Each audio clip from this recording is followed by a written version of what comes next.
Hi everyone, I'm Mark Fujita and this is Mile Yamamoto, and welcome to Geekology, live video show that takes a look at the culture that can be best described as geek.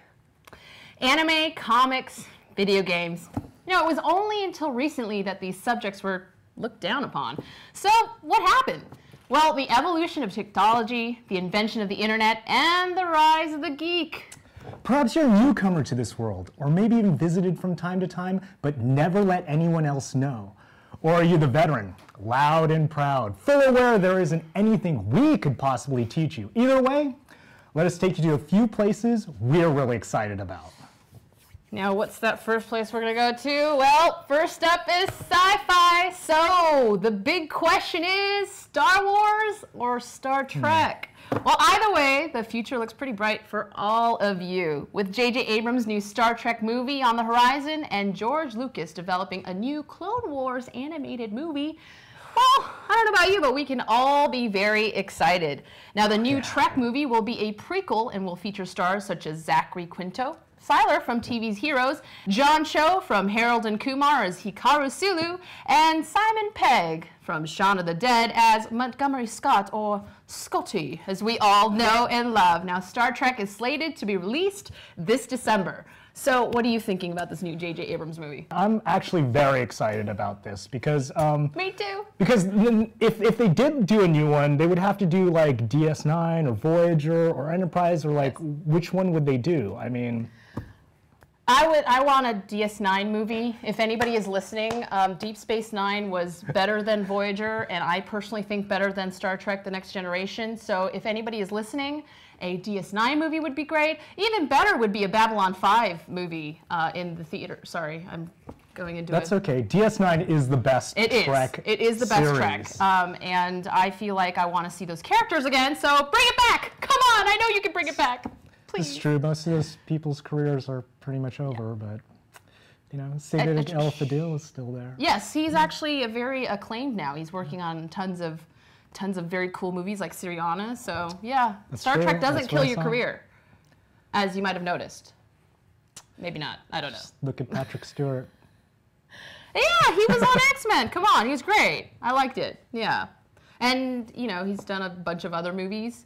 Maybe we should move on to the next movie that we were going to talk about in this. Yeah, you like that? Okay. Yeah. So we're going to move on to the next one, which is Clone Wars, which will be a 90-minute movie that will feature characters from episodes 2 and 3.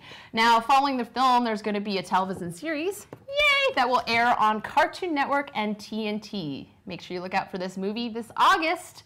I don't know about you, but that's also awesome. Have you seen the way they've animated the Clone Wars? It looks great. Yeah, it totally looked great. I saw the original Clone Wars, and it bridged the gap between episode 2 and 3, and I thought they did a phenomenal job.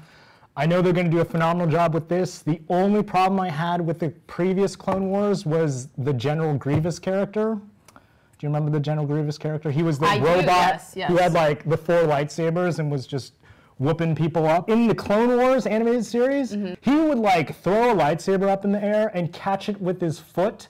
The Grievous in, you know, episode 3, he was like this heaving, just dying, pathetic robot guy. Sure. Our viewers notice that we are on the bridge of the Star Trek Yes, Enterprise.